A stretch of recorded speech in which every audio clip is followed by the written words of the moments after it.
So they are no longer two, but one flesh. Therefore, what God has joined together, man must not separate. The Gospel of the Lord. Praise to you, Lord Jesus Christ. Please be seated. Well, I thought about it long and hard when Patty first asked me to do our wedding. And, you know, Pat is getting married, Pat, okay. You know, it takes a lot of guts to marry someone with the same initials so you don't have to change your grade. I told you I did too. You're waiting. Marriage is a sacrament of service. We serve each other with our many gifts of mutual love. Patty might be a better money manager. Pat might be a better cook. Both might share in the housekeeping, while one might be better with the yard work. As a husband and wife, we join together in married love. We renew our marriage covenant. We renew our marriage covenant with a sexual act. And from that act, and from the gift of God, comes children. To share with each other God as a center. It is exciting, fulfilling, tender, and mutually gratifying.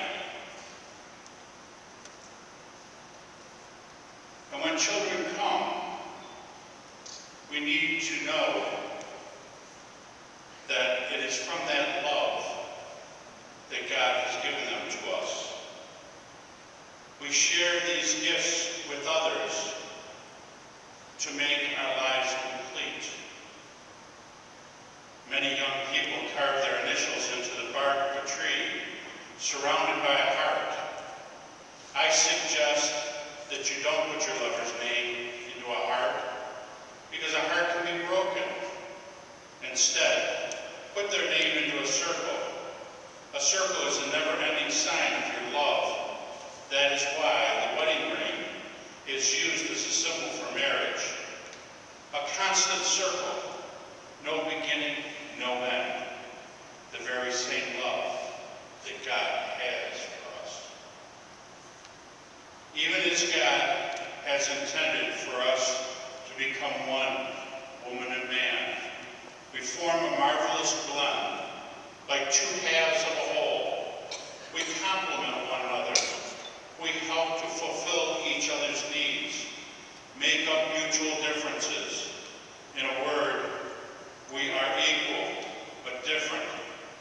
And when differences come, and they will, two people, not the same, but one who can please each other, may need space to grow. Communications is vital. Speak lovingly about the things that bother you. Compliment each other. Continue to say, I love you, and mean it. Never point a finger. And as your mutual love matures, there will be more nonverbal moments, occasions, very deeply and spiritual times, when just being together is enough. Listen. Let love prevail over all with God's help. Work together, play together, keep watch for each other's health, and support one another, whether on a roller coaster high or on a boring carousel. The exchanging of your vows will be your covenant, your promise to one another in the front of your family and friends, and before God, of your lifelong loving commitment to each other. The readings that you have chosen today speak of you as a couple, praying together sharing your prayers as one to God. Corinthians speaks to you about being patient because love never fails. It is our love, that love for one another, that keeps us close. Yet when apart, it makes you want to be even closer.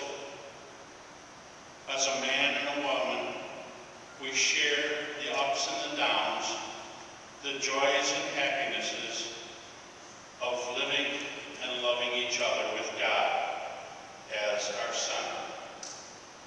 You will pray today for each other, for your family and friends, and possibly for those you have not met.